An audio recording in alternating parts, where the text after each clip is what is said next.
Personality and statehood in international law. आज का हमारा जो टॉपिक है वो है personality and statehood in international law. तो सबसे पहले हम देखते हैं कि ये सिलेबस के किस पोर्शन में लाया करता है।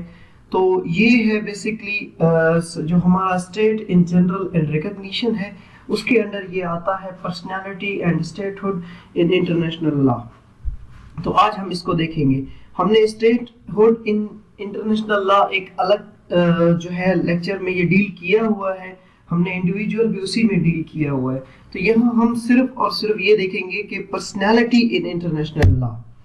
अच्छा, international personality, basically international personality refers to entities endowed with rights and obligations under public international law। International personality refer करती है एक एंटिटी जिसको राइट्स और ऑब्लिगेशंस मिले हुए हैं इंटरनेशनल लॉ के अंदर। The term includes both human and non-human entities, यानी कि जो इंटरनेशनल पर्सनालिटी है वो ह्यूमन भी है और नॉन ह्यूमन भी है। Generally, international legal entities are state, international organizations, non-governmental organizations, and to a limited extent, private individuals and corporations within a state। ये भी जो है international legal entities के अंडर आती हैं। An entity which has international legal personality can be a subject of international law and then can be a regular member of international society। जो एक entity है इंटरनेशनल लीगल पर्सनालिटी की, वो subject of international law भी हो सकती है और रेगुलर मेंबर भी इंटरनेशनल सोसाइटी का वो बन सकता है। It indicates who are participants, ये बेसिकली इंडिकेट करता है, यानी कि जो लीगल पर्सनालिटी है वो ये बताता है कि कौन पार्टिसिपेंट्स हैं इंटरनेशनल सिस्टम में, यानी इंटरनेशनल सिस्टम का कौन कौन हिस्सा है। उसके बाद हम देखते हैं कि पर्सनालिटी प्रिविलेजेस एंड राइट्स, उनको क्या क्या प्रिविलेजेस और क्या क्या राइट्स मिलते हैं। इन सिंपल टर्म अगर बात की जाए तो इंटरनेशनल लीगल पर्सनालिटी बनने से किसी क्या फायदा होगा, या वो क्या क्या ऐसे बेनिफिट्स हैं जो कि एक एंटिटी को इंटरनेशनल पर्सनालिटी बनने के बाद मिलते हैं। By gaining personality, they gain acknowledgement in international legal community। सबसे पहली बात तो ये है कि उसे इंटरनेशनल कम्युनिटी में एक्नॉलेजमेंट मिलती है। उसके बाद legal personality can determine the rights that actors have as well as their standings with courts. सबसे पहले तो उसके बाद लीगल पर्सनालिटी डिटरमाइन कर सकती है कि उनके पास राइट्स हैं कि actors have as well as their standing, और वो कोर्ट के सामने, एक तो उनके पास एक्टर होने का राइट मिल जाता है, दूसरा कि वो कोर्ट के सामने सू कर सकते हैं अपने केस को, किसी को भी सू कर सकते हैं केस में। उसके बाद rights that come with obtaining international legal personality include the right of enter into treaties, यानी कि अगर आपको इंटरनेशनल लीगल पर्सनालिटी का दर्जा मिल जाता है तो आप किसी के साथ भी ट्रीटी कर सकते हैं। राइट टू इम्यूनिटी, आपको इम्यूनिटीज मिलती है जो कि एक इंटरनेशनल पर्सनालिटी जिनको मिलती है उनमें आप शामिल हो जाते हैं।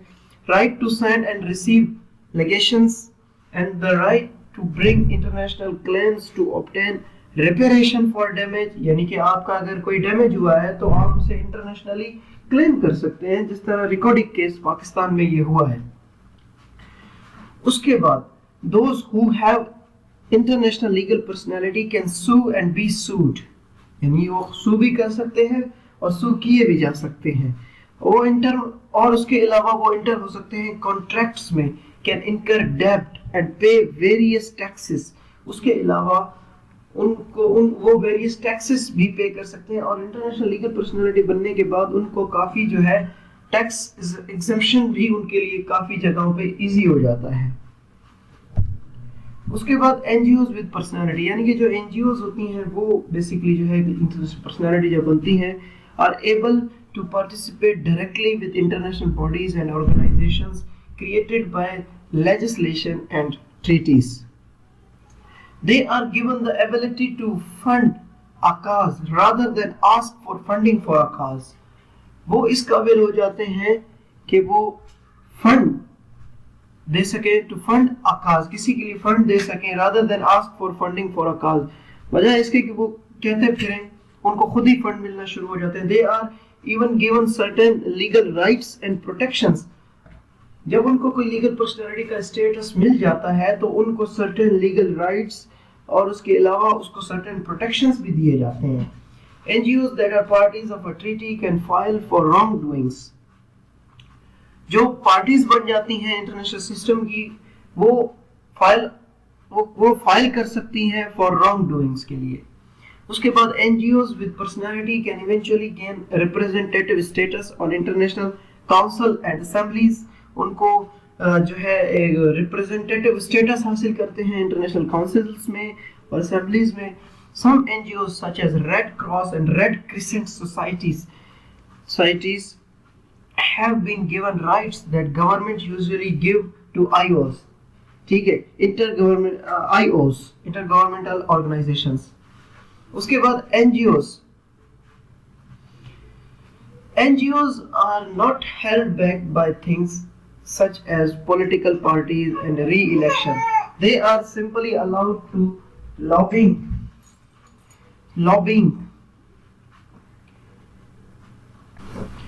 आगे हमारे पास obtaining international legal personality कि एक एंटिटी को कोई लीगल पर्सनालिटी कैसे मिलती है। तो इसमें हमारे पास कुछ अप्रोचेस हैं। सबसे पहले नंबर पे है लीगल ट्रेडिशनल अप्रोच।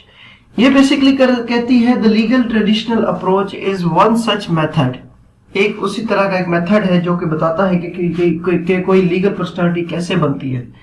ठीक है, in this way of thinking one would believe that international legal personality must be explicitly transmitted from states to actors via some legal instrument।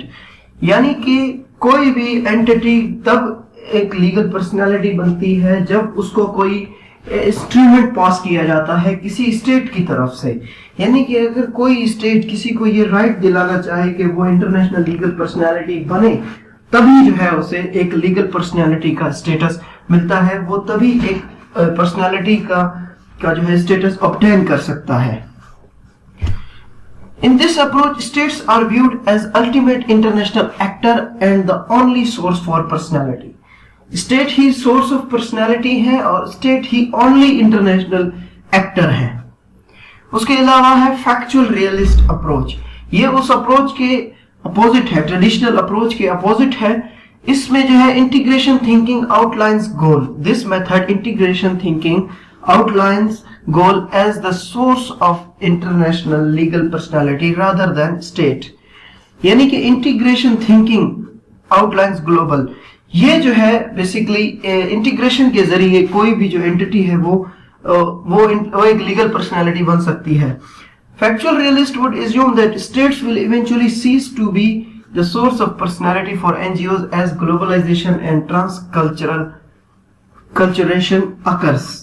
ठीक है, इसके मुताबिक कि जो स्टेट है वो बेसिकली एक एनजीओज को इंटरनेशनल पर्सनालिटी बनने से रोक सकते हैं। ठीक है, एक रुकने का सोर्स भी बन सकते हैं। अच्छा, उसके बाद है हमारे पास डायनामिक स्टेट अप्रोच। ये basically between the two latter approaches, यानी कि ट्रेडिशनल और उसके अलावा जो हमारे पास फैक्चुअल रियलिस्ट अप्रोच है, उन दोनों के बीच का ये रास्ता निकालती है। इसमें कहता है कि the source of personality for actors lies within international treaties और कस्टम्स। यानी कि जो कोई भी legal personality, international legal personality तब बनती है या कोई सोर्स ऑफ, यानी कि उसमें कोई ट्रीटी हो या कोई कस्टम हो उससे रिलेटेड, तभी वो एक लीगल पर्सनालिटी बनती है। Dynamic state approach theorist would claim that while legal traditionalists learn too much towards preserving international law through tradition, यानी कि डायनामिक, इसके मुताबिक जो डायनामिक स्टेट अप्रोच थ्योरिस्ट है वो क्लेम करते हैं कि legal traditionalist learn too much towards preserving international law through tradition. Factual realist tend to disregard the custom and traditions of international law। उसके बाद हमारे पास आती है historical approach. Historical approach United Nationals the Paris peace treaties 1947 article 78 provide करता है कि basic application of international legal personalities within customary international law to each and every human being on end of earth. अब इसमें जो है basically United Nations national ये term use हुआ था पेरिस पीस ट्रीटीज 1947 में। तो इसके मुताबिक जो नेशनल्स हैं किसी भी नेशन के, तो वो इंटरनेशनल लीगल पर्सनालिटी बन सकते हैं। उसके बाद इसी में ये आर्टिकल 78 में जो है ना ये टर्म यूज हुआ है। ये टर्म जो है United Nations national include all individuals, इसमें ये जो यूनाइटेड नेशंस नेशनल है इसमें शामिल है इंडिविजुअल्स, कॉर्पोरेशंस, एसोसिएशंस, ये सारी इसी के अंडर आती